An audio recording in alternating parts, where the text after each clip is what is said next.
Sa atong pagkaymugso ning kalibutan, gikalawaan at ang daan sa atong suliran.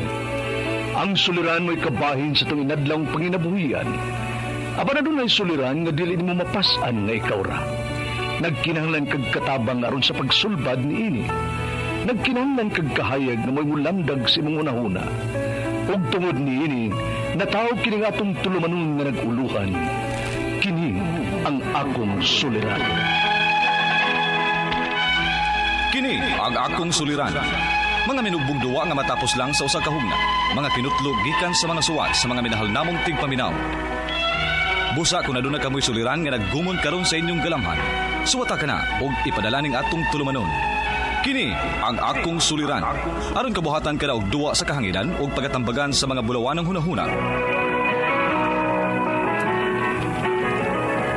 Kini ang akong suliran. Kini ang akong suliran. Sinumat ni Teresa Tirul Soria, ubos sa direksyon ni Ingrid Miss Iver Tudaso. Dalit kaninyo sa RMN Drama. Recorded by X Thunder Gaming.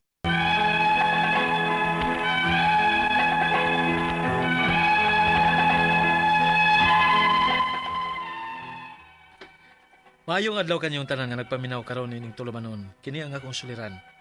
Ilabi na kaninyo Dr. ni Obra ug Attorney Elaine Bathan. Ingon man sa mga artista nga maghatag og kinabuhi nining akong suwat suliran. Magtago lang ko sa akong pangalan nga Koy Koy, 25 anyos. Dunay ka live-in ug may tulumi ka anak. Itago na lang ang akong kompletong address diri sa Zamboanga del Sur. Punto legal kining akong suliran. Bahin kini niining kasamok nga akong nasudlan. Usa ko ka trabahante sa gobyerno, pero natinta lang gyud ko sa akong barkada sa daotang bisyo. Aron inyong hisabtan, ingon ini ang mga panghitabo.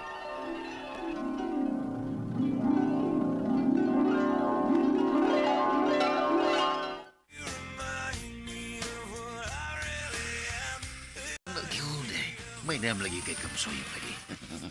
Beraraw kag pro. Okay pa ka ko ini. Bird. Wala na ba pas okay. Awa niya ron, ha? Awa niya ron. Saka na, tama na, gana na niya kay kamutrabahoan ni ron, awa. Ha? Hapit na ako off sa trabaho. Lubat na akong tama na. Ay, kato si Birds, no? Lami kayong paluapan da. Oh, basin siya na ni Mitchell. Di rin mo di. Ngamam lang yung silingan ng akong barkada, si John. Batay mapalitan nga butang diya sa inyong trabahoan. Ganun ako bigitiksan niya sama yan eh.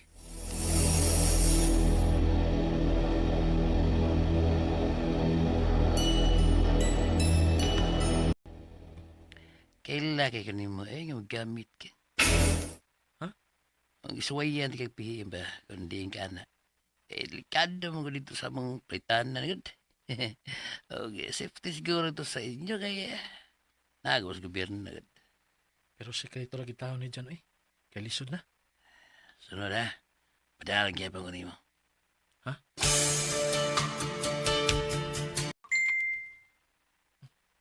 Si Bay Jana sa pagpadana sab niya ko ni mugbutang.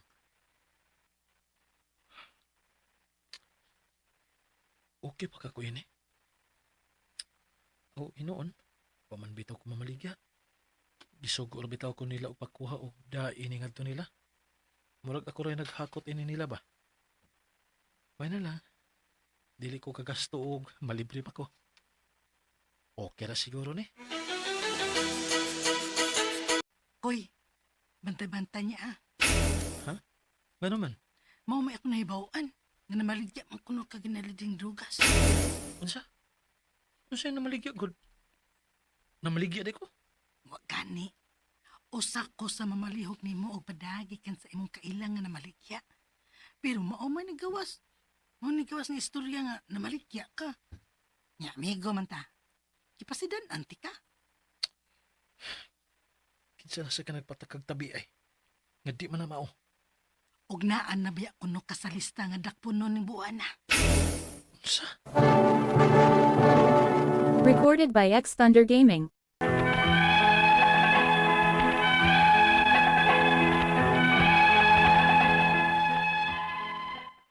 Mao kini akong problema karon. Kay dili na ako makatarong sa pagkatog. Blanco na sab ko kanunay sa akong trabaho. Ug mao ni nakapastress na ako ron. Niundang na ko sa akong gibuhat kay nagbasol gyud kog maayo sa akong gibuhat. Apan dili kalikayan nga mahasol gyud ko. Unya, Kung mauna, layas na lang din sa ato, koy-koy. ha? Pero ma, dili ko na mabuhat sa akong pamilya ma. Mahal kay na ko si Jane ug ang among mga anak. Unya, nga nung gisudlan mo yun na ni mong buhatan, nga hibaw mo yun kang delikado na. Sus, eh.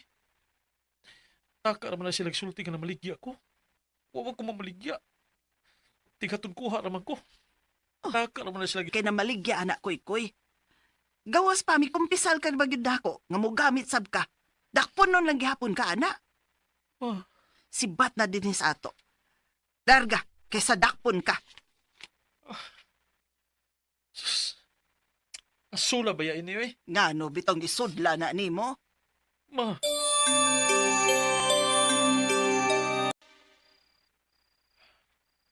Gabi na kayo. Panuki ko pati ang duka. Hasol kang akong nauna. Unsa magkikamayo na kumuhaton? Gusto ka si mama nga mulayas na lang ko din sa among lugar. Pero lisura sa nang malayo ko sa kong pamilya eh. Pamilyado ko. Kung may trabaho ko sa gobyerno, sayang kay akong trabaho. Koy, wapa di ka matok? Dili ko kayang malayo ninyo, Jin. Sa man nagipanulti ni mo eh. Ha? Wa, Jin. Gialimong ngawan ako. Balik na sa pagkatog.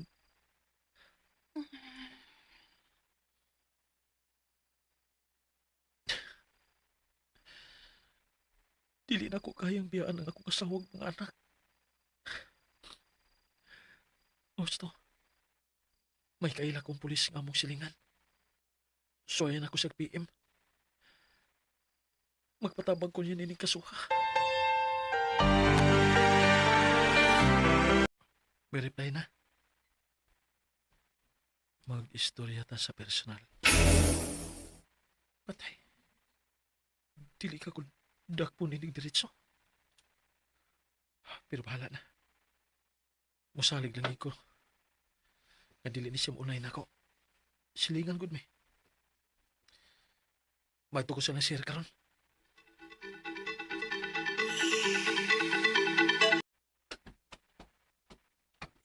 Lingkod, kuy-kuy.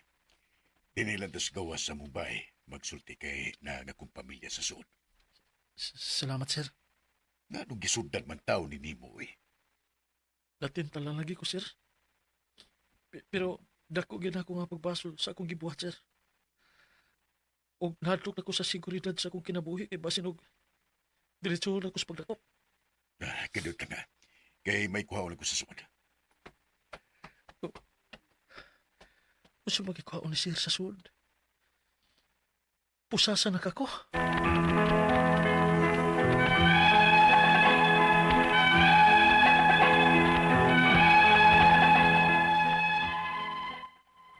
Nagduda ko nga base nagkuha og recorder ang pulis nga amo rang silingan og record ang among panagsulti. Maong misamot na hinuon ang akong kadlok. Ang akong mga pangutana mao kini mosunod. Unang pangutana. Igo ra ko nga maghatod og kuha sa ginadiling drogas. Wa gyud ko mamaligya. Dakponon o pwede paghapon ko mapriso ana nga wa man ko mamaligya. Ikadong pangutana. Gitimbrihan ko sa usa sa akong dadan sa drogas nga dakponon ako no kurong buwana kay naa na kuno ko sa lista sa namaligya sa droga. Delikado na ba ang akong kahimtang? Ikatulong pangutana. Tungod sa akong kahasol o kahadlok, miduol ko sa among silingan nga pulis kay magpatabang ko. Pero mura man og record niya ang among panagsulti. Husto ba ang akong pagduol ni Sir? Dako ba ni o ikatabang sa akong kaso? Ikaupat nga pangutana. Miundang naman ko sa paghatod-hatod karon og ginadiling drogas. Dakpon bagihapon ko bisan wa na ko magdada og butang o wa na sila makuha nako nga drogas. Ikalima o katapusan. Gitambagan ko sa akong mama nga mulayas na lang sa among lugar. Maayo ka ha? Pero di masagod ako kaya nga biyaan ang akong pamilya. Pamilyado na gud ko. Unsa may akong buhaton ug asa man ko moduol aron nga matabangan ko. Palihog tabangi ug tambagi ko. Kini ang akong suliran, Koy-Koy. Mayong adlaw mga suking tigpaminaw kini si Attorney Elaine Bathan og ako ang mohatag ninyo og tambag tubag solusyon kalinawan sa inyong mga pangutanag mga problema na may punto legal. Mga personal natong mga pangutana, mga problema in life, ang ato ang mga dokumento, ato ang patrabaho, ang ato ang kapikas karelasyon, ang ato ang mga anak, no, mga legal documents nato unsa pa ng mga pangutana ha, ipadala na ang inyong suwat sa suliran_612@yahoo.com or sa ato ang Facebook account nga kini ang akong suliran official writers page. Pwede sad atong ipadala sa 3rd floor Jose R. Martinez Building, Osmeña Boulevard, Cebu City. Lain-lain klase-klaseng pamaagi gyud guys kung unsaon niyo pagpadala ang inyong mga suwat ug mga suliran diri namo. Ang importante kumpletuha lang gyud please ang mga detalye hinungdan sinugdanan anang inyong mga pangutana og mga problema para amo ang masabtan ug mas klaro pud among mahatag nga tambag ug tubag. Thank you, greetings and a big shout out and I love you to all my likers and followers sa Elaine Tantenko Batahan on Facebook ug Attorney Elaine sa TikTok ug sa Instagram. Also, salamat kaayo sa mga maminaw nato sa ato ang dili lang live sa radyo but also sa mga maminaw nato sa YouTube channel ug sa Facebook account. Kaning Facebook account nato dili lang ato ang programa inyong mapaminaw. Klase-klase tanang programa sa DYHP mapaminaw ninyo guys, no, live, no, sukad pas buntag sa straight to the point ni Attorney Rufil Banyok after pud sa to ang programa kaning mga handumanan maminaw gyud ta naara gyud na Miss Facebook no may nakanindos teknolohiya. Letter sender na to karong adlaw si Koy-Koy gipadani sa kini ang akong suliran official writers page taga Zamboanga del Sur. Hello sa mga taga Zamboanga, kumusta mo din ha sa Mindanao? Nindot kayo ning Mindanao, oy, very colorful, no? Muna sa DOT sa Department of Tourism mo amon tawag ana gyud no nga mga programa The Colors of Mindanao. Si Koy-Koy 25 years old. Dunay ka live-in ug may tulo ka anak, no? Di lang nato siya isulti kung asa gid ang iyang tinuod nga address kaya maning gi-request pero kabahin kini sa iyang nasudlan. Kaning usahay mga desisyon nato sa kinabuhi ba? Usahay tungod siguro kay out of kagusto nato nga makaprovide sa atong pamilya, makakwarta, usahay malimot ta nga kaning pagpangwarta nato easy money gani, easy go, easy problem sad gyud, no? Lahi gyud ning mga hinaguan ug kanang ang gigikanan limpyo ug sakto. Ang problema manggod kay while nagtrabaho naman gyud unta ni sa gobyerno, usahay kabaw gyud pud ta nga ug naatas gobyerno murag kuwang-kuwang sa yung sweldo, usahay di matiming pa, no? Unya natintal man sa iyahang barkada nga naay daotang bisyo nahimo ni siyang I don't know pusher ra ba ni siya di sad ko kaingog kasulti og naapil ba gyud ni siya gamit gyud, no, kay iyaha siya tig-deliver, no, unya siguro di man gyud ni sakto sindikato ra ba ning mga ingon ani. So muna niyang problema. Una niyang pangutana, igo ra kuno siya maghatod og kuha sa ginadiling droga. Wala gyud ko mamaligya. Dakponon o pwede ba gihapon kong mapriso nga wa man ko mamaligya. Dili ra manggod na selling, using, pushing. Pero all the acts, no, included sa ginadiling droga punishable. Maski ganig wa ka mo gamit og droga, wa ka na maligya, pero makit-an ka nga naa kay paraphernalia, no, punishable man gani na. Ang balaod nga ako ang gihisgutan, no, kabahin sa droga is Republic Act 9165. Nakabutang og nakasaysay din ha tanan nga mga related nga mga actions kay ang atong gideal o gitransact droga man, Di man ka pwede mo hatod, di po ka pwedeng mukuha ang imong gikuptan, ginadiling droga man, maski wa ka na maligya, wa ka mo gamit, the fact nga ang imuhang transaction involves something nga gidili sa balaod which is illegal drugs, liable gihapon ka, naa kay tulubagon, mapriso gyud gihapon ka kay kasong kriminal man ni. Not necessarily of the same extent as a pusher, as a seller, but definitely naadyo kay tulubagonon sa balaod ha. Ikaduhang pangutana, gitimbrihan ko sa usa sa akong dad-an sa drogas nga dakpunon na kuno siya rong buwana kay naa na kuno siya sa lista sa nabaligya sa droga. Delikado ba ang iyahang kahimtang? Well, in a way, yes. Kay meaning naa ka sa watch list sa pulis. Munang ako pa nimo, mintras wa pa ka nadakpan, way ebidensya. Wa ka na caught in the act, wa ka na abtag checkpoint or by bust nga ma-intercept kang gada kag droga, undangin na. No? Kaysa sa masud pa kag trouble, masud pa kag gubot na. Maglisod na niya hinuon kagawas. Mintras na makagawas pa kaan ang gubot, silot, salot nga imuhang gisudlan, gawas na lang yun din ha. Pangita na lang og laing katrabahuan og nga mapangitaan nimo. Ikatulong pangutana, tungod sa iyahang kahasol og kabalaka, ni duol siya sa silingan niyang pulis. Kay magpatabang kuno siya, pero muraman kuno og record niya ang iyang panagsulti. Husto ba ang pagduol niya ni sir? Dako ba kuno na og ikatabang sa iyahang kaso? Number 1, kung naamang gani kay gisulti niya kasong kriminal man ni or ni angkon kag kasong krimen unya walay assistance sa usa ka abogado, dili gyud na pwede magamit sa pulis batok nimo. Kay admission man na of a crime and then that has to be with the assistance of a lawyer. Kay delikado man na. And dili sad gyud pwede nga i-wiretap ka or i-record maski kinsang tao ang imuhang conversation niya nga way pagtugot ug pagpahibaw sa imuha. Ikaupat niyang pangutana, niundang naman ko sa paghatod-hatod karon og ginadiling drogas. Dakpon baghapon ko bisan ug wa na ko gadala-dala og butang or wala na sila'y makuha niya nga droga. I think dili na. I am sure dili na. Kay wa naman sila ebidensya no sa imuhang mga niagi nga transaksyon. Kabawtang sayop, kabawtang nabuhat nimo pero wa man ka nadakpan. So I am very grateful and I am glad nga ning undang ka, hinaot untang di na pug kaunta matintal pag-usab. Kabaw ko nga sayon kaayo pagkita og kwarta gikan sa aning mga ginadiling droga, pero in town hunahunaa ang imong kaugalingon ug imuhang pamilya. Init na kaayo ron ang panahon, mainit or madi, the fact remains nga sayop siya, delikado ang imuhang gisudlan, no? Unya later on maabtan na gyud tas panahon. So ayaw na og balik ka na nga nakagawas na ka. Ikalimang katapusan niyang pangutana, gitambagan ko sa akong mama nga mulayas na lang sa among lugar. Maayo ka ha? Pero di man sagod nako kaya nga gabiyaan akong pamilya. Pamilyado manggug ko. Unsa may akong buhaton, asa ko muduol aron matabangan ko. Okay. Number 1, I think the police will really welcome you,